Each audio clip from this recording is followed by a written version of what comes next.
नमस्कार दोस्तों, BEd first year paper second का ये 15वां वीडियो है। क्वेश्चन नंबर 11 से हम लोग कंटिन्यू करते हैं। क्वेश्चन नंबर 11 है, शिक्षण से आप क्या समझते हैं? शिक्षण के विभिन्न प्रतिमानों का संक्षेप में वर्णन कीजिए। शिक्षण एक त्रिपहलू प्रक्रिया है जिसमें छात्र तथा शिक्षक सजीव पहलू हैं तथा पाठ्यक्रम या विषय वस्तु निर्जीव है, जिनको माध्यम बनाकर कक्षा में शिक्षक तथा छात्रों के मध्य विचारों का आदान प्रदान होता है अथवा कक्षा में शिक्षक छात्र के बीच अंतरक्रिया होती है। इस तरह साधारण अर्थ में किसी विषय वस्तु को माध्यम बनाकर शिक्षक एवं छात्रों के बीच होने वाली अंतरक्रिया को ही हम शिक्षण कह सकते हैं। बात करते हैं आर.एम. ट्रेबो का कथन है, शिक्षण का अभिप्राय है लोगों को कुछ सीखने में मदद देना, परंतु प्रत्येक व्यक्ति स्वयं अपने प्रयासों तथा अनुभवों से ही सीखता है। अध्यापक विद्यार्थी में सीखने की रुचि उत्पन्न करने की प्रेरणा दे सकता है। ऐसे अनुभव प्राप्त करने के लिए उसका निर्देशन कर सकता है जिसमें वह कोई तथ्य, अभिवृत्ति या कौशल सीख सके, किंतु अध्यापक उसकी तरफ से स्वयं नहीं सीख सकता। प्रत्येक व्यक्ति को स्वयं सीखना पड़ता है। इससे स्पष्ट है कि शिक्षण में अध्यापक की भूमिका कुशल एवं प्रभावशाली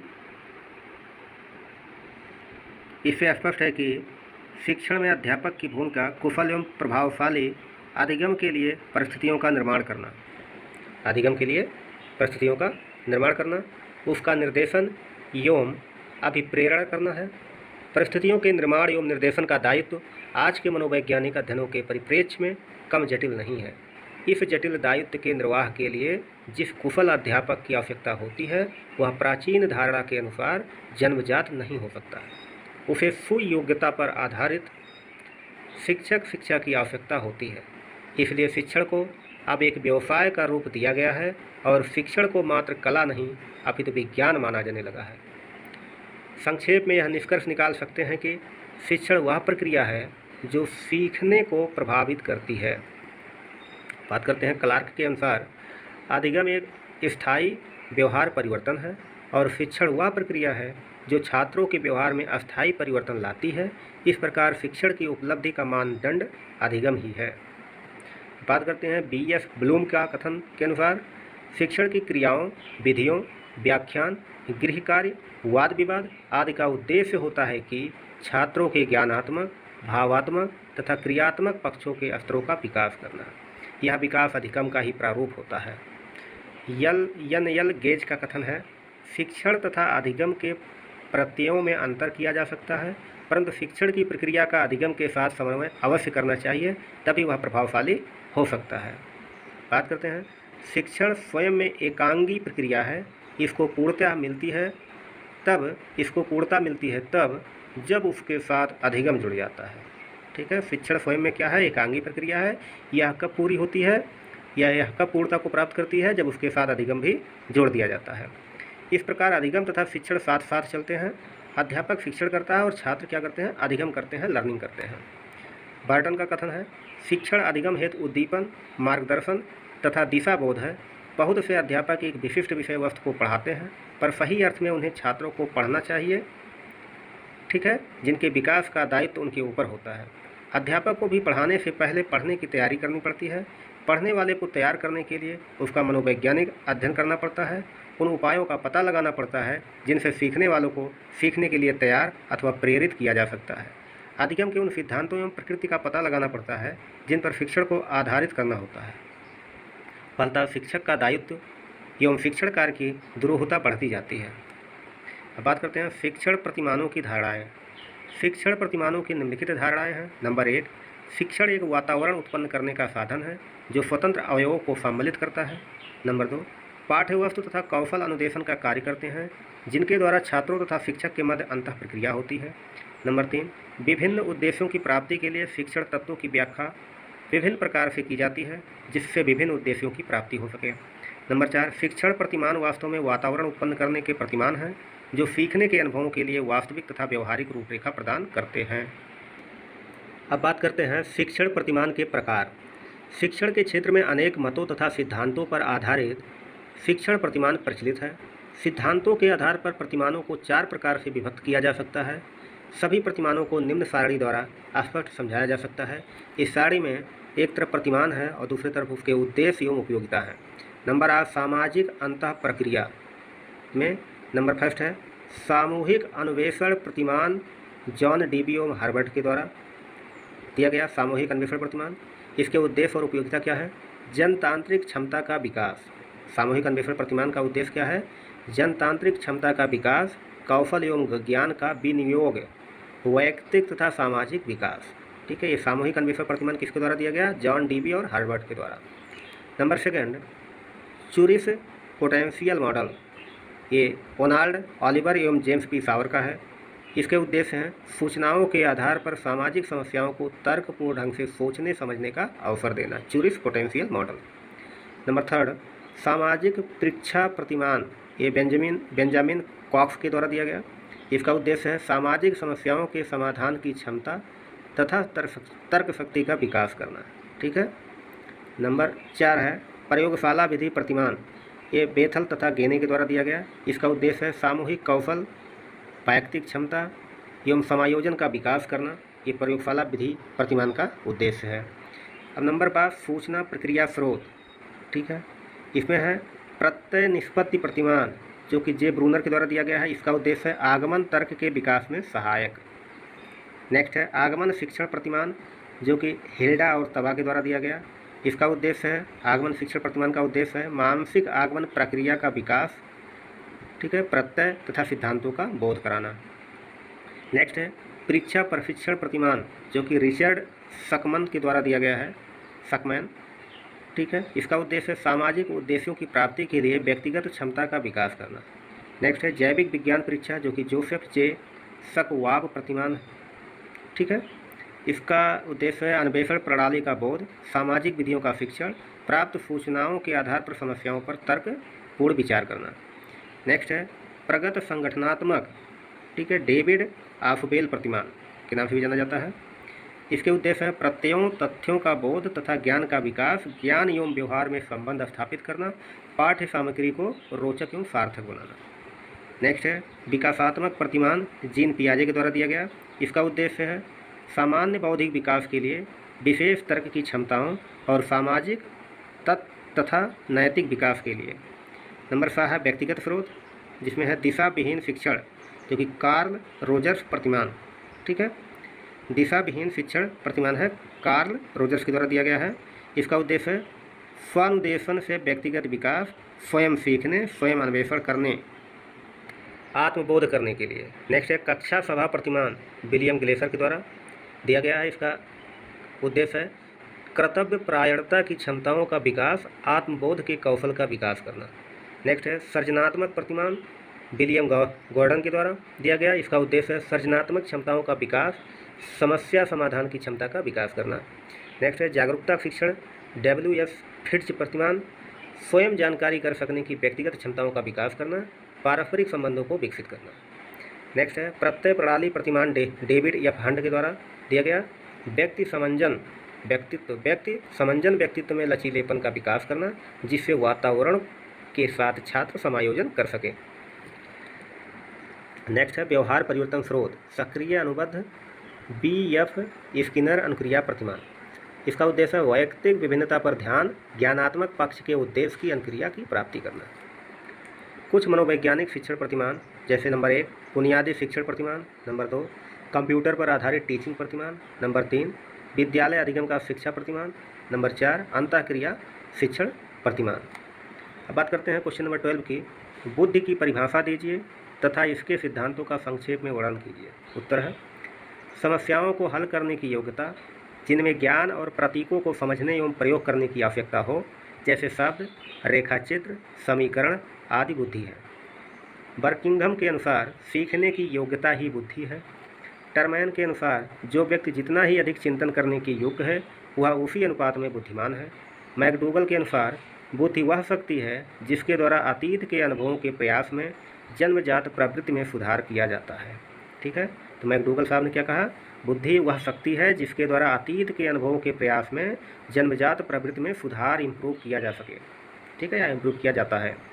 बेलार्ड महोदय ने बुद्धि की विभिन्न परिभाषाओं को सारांश रूप में 3 श्रेणियों में विभाजित किया है। नंबर 1 बुद्धि एक ऐसी योग्यता है जो सभी मानसिक प्रक्रियाओं में सहायता करती है। नंबर 2 बुद्धि 2 या 3 योग्यताओं का समूह है। नंबर 3 बुद्धि एक ऐसी योग्यता है जो सभी मानसिक प्रक्रियाओं में सहायता करती है। नंबर 4 बुद्धि 2 या 3 योग्यताओं का समूह है। नंबर 5 बुद्धि 2 या 3 योग्यताओं का समूह है। नंबर 6 बुद्धि 2 या 3 योग्यताओं का समूह है। सभी विशिष्ट योग्यताओं का निचोड़ है बुद्धि। यद्यपि बुद्धि की विभिन्न परिभाषाओं में विभिन्नता मिलती है, पर वास्तव में उनमें विभिन्नता के बजाय समानता अधिक है। इसका कारण यह है कि यदि किसी व्यक्ति में 6 कार्यों में से किसी एक कार्य को करने की योग्यता है, तो उसमें अन्य कार्यों को करने की भी योग्यता होती है। अतः मनोवैज्ञानिकों का मत है, बुद्धि व्यक्ति की जन्मजात शक्ति है और उसकी सब मानसिक योग्यताओं का योग एवं अभिन्न अंग है।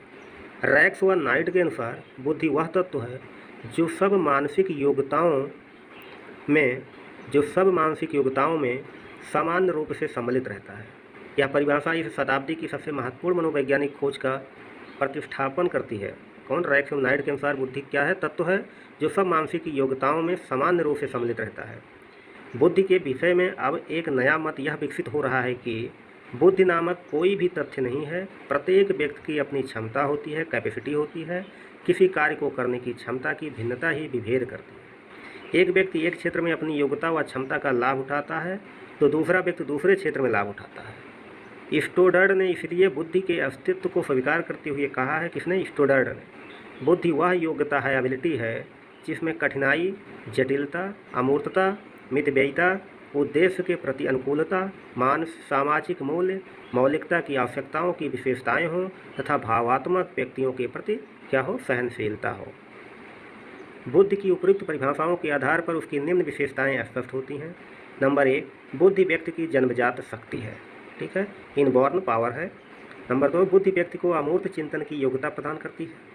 नंबर 3, बुद्धि व्यक्ति को विभिन्न बातों को सीखने में सहायता प्रदान करती है। नंबर 4, बुद्धि व्यक्ति को अपने व्यक्तिगत अनुभवों से लाभ उठाने की क्षमता देती है। नंबर 4, बुद्धि व्यक्ति की कठिन परिस्थितियों और जटिल समस्याओं को सरल बनाती है। नंबर 6, बुद्धि व्यक्ति को नवीन परिस्थितियों से सामंजस्य स्थापित करने का गुण प्रदान करती है। नंबर 7, बुद्धि व्यक्ति को भले और बुरे, सत्य और असत्य, नैतिक और अनैतिक कार्यों में अंतर करने की योग्यता देती है। नंबर 8, बुद्धि पर वंशानुक्रम और वातावरण का स्पष्ट प्रभाव पड़ता है, ठीक है। नंबर 9, टिंटर के अनुसार बुद्धि का विकास जन्म से लेकर किशोरावस्था के मध्यकाल तक होता है। नंबर 10, कोल एवं ब्रूस के अनुसार लिंग भेद के कारण बालक और बालिकाओं की बुद्धि में बहुत ही कम अंतर होता है, माइन्यूट डिफरेंस होता है, जिससे कि हम सहमत नहीं हैं कि अंतर होता है। बुद्धि के सिद्धांत, बुद्धि के स्वरूप को स्पष्ट करने के लिए विद्वानों ने कई सिद्धांतों का प्रतिपादन किया है। उनमें से कुछ निम्नलिखित हैं। नंबर 1, अद्वैत सिद्धांत। डॉक्टर जॉनसन के अनुसार बुद्धि केवल एक है, उसके क्षेत्र अनेक हैं। ज्ञान विज्ञान के अनेक क्षेत्रों को देखकर यह नहीं समझना चाहिए कि बुद्धि भी अनेक है। साहित्य, कला, विज्ञान सभी में एक ही बुद्धि निहित रहती है। नंबर 2, सीमित शक्ति का सिद्धांत। विनय महोदय का कहना है कि बुद्धि कुछ स्वतंत्र सीमित शक्तियों का समूह है। यह शक्तियाँ जैसे स्मृति, कल्पना, ध्यान और तर्क चिंतन आदि एक दूसरे से बिल्कुल स्वतंत्र होती हैं। वर्तमान काल में विनय का सिद्धांत मान्य नहीं है। मस्तिष्क की ये शक्तियाँ पूर्ण रूपेण नहीं होती। नंबर 3, 2 तत्व का सिद्धांत। इस सिद्धांत के प्रतिपादक स्पीयरमैन के अनुसार प्रत्येक व्यक्ति की बुद्धि के 2 खंड या तत्व होते हैं। नंबर 1 सामान्य तत्व और नंबर 2 विशिष्ट तत्व। सामान्य या जी तत्व समस्त प्रकार की मानसिक क्रियाओं में लगा रहता है और विशिष्ट या यश तत्व किसी क्रिया विशेष में ही पाया जाता है। अब बात करते हैं नंबर 4, बहुतत्व या बहुशक्ति का सिद्धांत। प्रसिद्ध मनोवैज्ञानिक थॉर्नडाइक के अनुसार बुद्धि में सीमित नहीं बल्कि बहुत सी शक्तियाँ हैं। यहाँ तक कि मनुष्य जितनी क्रियाएं करता है उतनी ही शक्तियाँ हैं। थॉर्नडाइक ने बुद्धि को 3 विशाल भागों में बांटा है।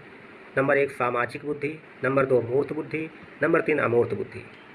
नंबर 5 बहुयोग्यता का सिद्धांत। केले और थर्स्टन के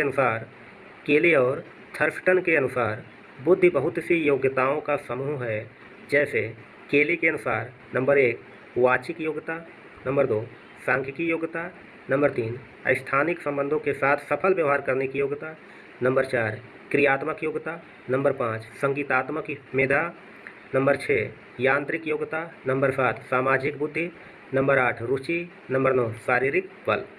थर्स्टन के अनुसार नंबर 1 सांख्यिकी योग्यता, जो कि केले के अनुसार भी है, नंबर 2 पे सांख्यिकी योग्यता, नंबर 2 शाब्दिक योग्यता, नंबर 3 आंतरिक्षिक योग्यता, अंतरिक्ष वाला योग्यता, नंबर 4 शब्द प्रवाह योग्यता, नंबर 5 तार्किक योग्यता, रीजनिंग एबिलिटी, नंबर 6 स्मृति योग्यता, नंबर 7 प्रत्यक्षीकरण संबंध योग्यता। 6 नंबर है क्रमिक सिद्धांत का महत्व।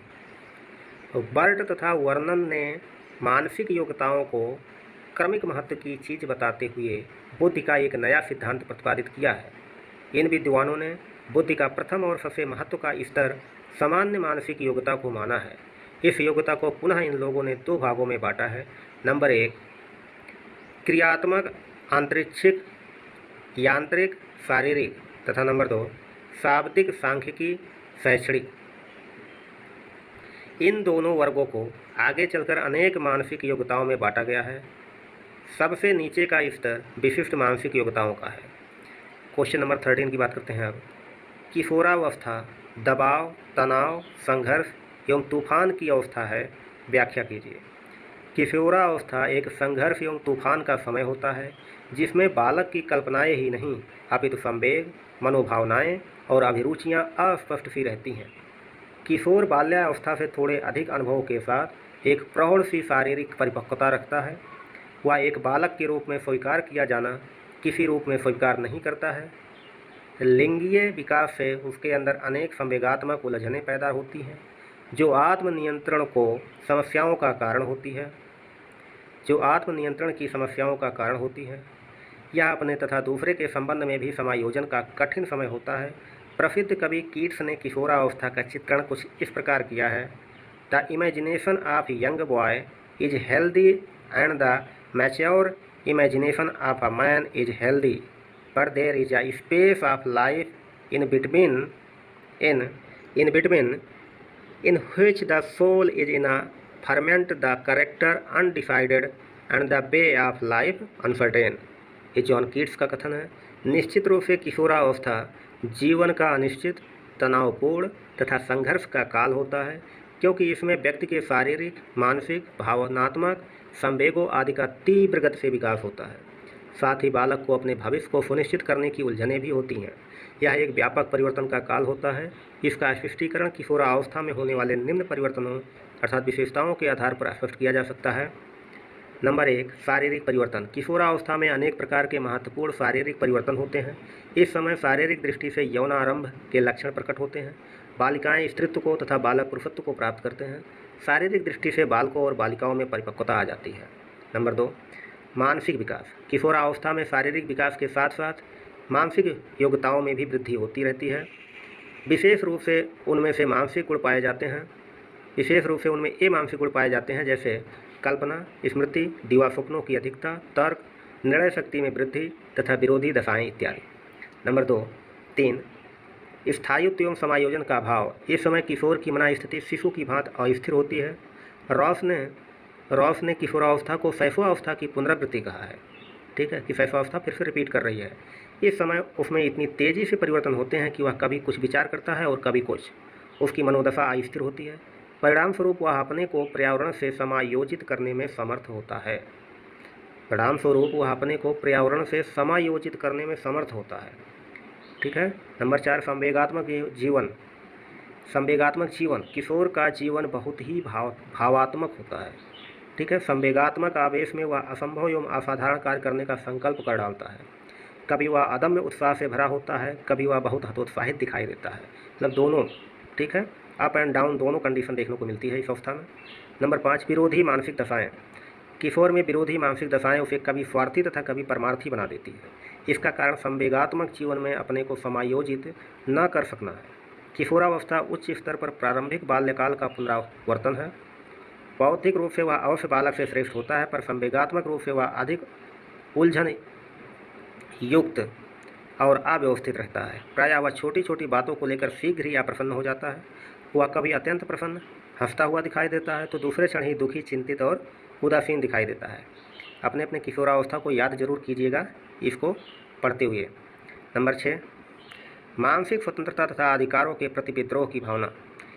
इस अवस्था में मानसिक स्वतंत्रता की भावना प्रबल होती है। किशोर बड़ों के आदेशों, विभिन्न परंपराओं, रीति रिवाजों पर अंधविश्वासों के बंधन में नहीं रहना चाहता। क्या है यह उसे संतुष्ट नहीं करता, वरन कैसे है और क्यों है, इनकी संतुष्टि वह करना चाहता है। इस समय उनमें बिना तर्क किए किसी भी बात को न स्वीकार करने की प्रवृत्ति दिखाई देती है। नंबर 7 बुद्धि का अधिकतम विकास। किशोरावस्था में बौद्धिक विकास भी अपनी चरम सीमा पर पहुंच जाता है। मनोवैज्ञानिकों का कहना है कि 19 वर्ष की अवस्था तक 19 वर्ष की अवस्था तक सामान्यतः मानसिक आयु में वृद्धि होती है। बुद्धि परीक्षण द्वारा मानसिक आयु ज्ञात होती है। इसका उल्लेख आगे किया जाएगा। बौद्धिक विकास की पूर्णता के कारण किशोर में निम्नांकित बौद्धिक कार्यों को करने की क्षमता आ जाती है। जैसे नंबर 1, प्रत्ययों के आधार पर अमूर्त चिंतन की क्षमता। नंबर 2, तर्क तथा निर्णय करने की क्षमता। नंबर 3, ध्यान केंद्रित करने की क्षमता। नंबर 4, स्मृति विस्तार की क्षमता। नंबर 5, रचनात्मक कल्पना की क्षमता। नंबर 8 देखते हैं रुचियों में परिवर्तन। किशोरावस्था में शारीरिक एवं मानसिक परिवर्तनों के साथ साथ उनकी रुचियों में भी निरंतर परिवर्तन होता है। किशोर और किशोरियों की रुचियों में समानता भी होती है तथा विभिन्नता भी पाई जाती है। दोनों में पत्र पत्रिकाएं, कहानियां, नाटक और उपन्यास पढ़ना, संगीत, कला, अभिनय में भाग लेना, सिनेमा देखना, रेडियो सुनना, अपने शरीर को सुंदर बनाने का प्रयत्न करना आदि प्रवृत्तियां देखी जा सकती हैं।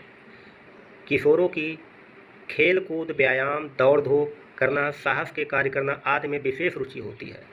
किशोरियों में कढ़ाई, बुनाई, नृत्य और संगीत तथा शरीर को वस्त्राभूषणों से अलंकृत करने में रुचि दिखाई देती है।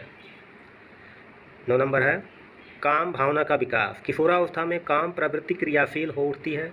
मनोवैज्ञानिक रॉस ने स्लाटर के इस कथन का समर्थन किया है कि काम समस्त जीवन का नहीं तो किशोरावस्था का अवश्य ही मूल तथ्य है। एक विशाल नदी के अति प्रवाह के समान यह जीवन की भूमि के बड़े भागों को सींचता है और उपजाऊ बनाता है। नंबर 10, निर्भरता व अधीनता की प्रवृत्ति। शैशवावस्था में शिशु प्रत्येक काम के लिए माता पिता पर निर्भर रहता है। इस समय किशोर में निर्भरता की प्रवृत्ति फिर से दिखाई देती है।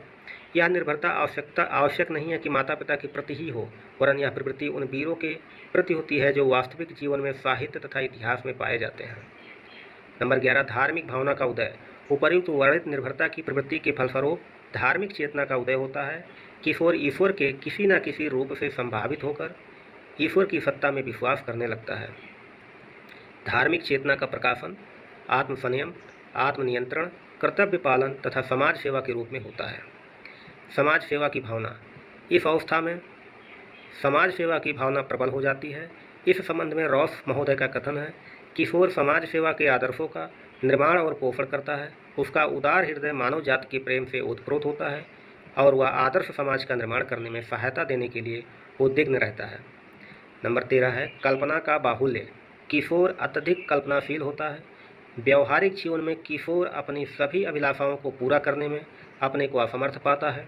फलस्वरूप इन अभिलाषाओं को वह वास्तविक जीवन में न करके कल्पना जगत में करने लगता है। छोटी छोटी बातों को लेकर वह कल्पना में डूब जाता है। कल्पना की प्रबलता के कारण इस आयु में दिवा स्वप्न देखने की प्रवृत्ति होती है। 40 नंबर है परामर्श की भावना। शैशवावस्था की स्वार्थ भावना किशोरावस्था में परमार्थ भावना अर्थात दूसरों का उपकार करने की भावना का रूप लेती है। इस समय किशोर में त्याग व बलिदान की भावना प्रबल दिखाई देती है। वह देश और समाज के कल्याण के लिए अपने प्राणों की बाजी तक लगा देने में संकोच नहीं करता है। इस समय उनमें अदम्य उत्साह एवं शक्ति होती है जो कि परमार्थ भावना को जन्म देती है। इतिहास इस बात का साक्षी है कि किशोरों ने इस भावना से प्रेरित होकर राष्ट्र और समाज के लिए तथा उसकी बुराइयों को दूर करने के लिए मृत्यु तक को चुनौती दे दी। नंबर 15 है आत्मसम्मान की भावना। किशोरों में आत्मसम्मान की भावना प्रबल होती है। शीघ्र ही छोटी छोटी बातों से अपने को अपमानित एवं तिरस्कृत समझने लगते हैं। अतः इस समय उनके साथ अमनोवैज्ञानिक व्यवहार न करके प्रेम और सहानुभूति द्वारा उचित बातों की शिक्षा देनी चाहिए। इस आत्मसम्मान की भावना के फलस्वरूप किशोरों में आत्मनिर्भर तथा स्वतंत्र जीवन व्यतीत करने की भावना जागृत हो जाती है। कभी कभी उनके आत्मसम्मान को ठेस लगने के कारण उनमें घर से भागने की प्रवृत्ति भी उत्पन्न हो जाती है और उन्हें अनेक कष्टों का सामना करना पड़ता है। इस प्रकार के उदाहरण भी देखे जा सकते हैं कि घर से भागने की प्रवृत्ति के कारण कुछ लोग जीवन में बहुत उन्नति करते देखे गए हैं। नंबर 16 है अपराध प्रवृत्ति का विकास। इस अवस्था में इच्छा पूर्ति में बाधा, निराशा और असफलता मिलने के कारण अपराध प्रवृत्ति का विकास होता है। इस संबंध में बैलेंटाइन का विचार है कि किशोरावस्था अपराध प्रवृत्ति के विकास का नाजुक समय है। पक्के अपराधियों की एक विशाल संख्या किशोरावस्था में ही अपने व्यावसायिक जीवन को गंभीरतापूर्वक आरंभ करती है। 17 नंबर है समूह प्रवृत्ति का विकास। किशोर बालक बालिकाएं अपने साथियों एवं मित्रों के साथ रहना अधिक पसंद करते हैं। प्रायः वह किसी समूह के सदस्य होते हैं। अपने समूह को परिवार एवं विद्यालय से अधिक महत्व देते हैं। जिन समूहों से उसका संबंध होता है उनसे उनके लगभग सभी कार्य प्रभावित होते हैं। समूह के अनुसार वह भाषा, नैतिक मूल्यों, वस्त्र पहनने की आदतों और भोजन करने की विधियों को अपनाते हैं। समूह में किशोर की एक विशिष्ट स्थिति और कार्य उनके भावी जीवन को निर्धारित करने में योग देते हैं। उपर्युक्त विवेचन के उपरांत हम इस निष्कर्ष पर पहुँचते हैं कि किशोरावस्था में बालक में अनेक नवीन विशेषताएँ दिखाई देती हैं। इस संबंध में स्टैनले हॉल का कथन है, किशोरावस्था एक नया जन्म है, क्योंकि इसी में उच्चतर और श्रेष्ठतर मानव विशेषताओं के दर्शन होते हैं। धन्यवाद दोस्तों।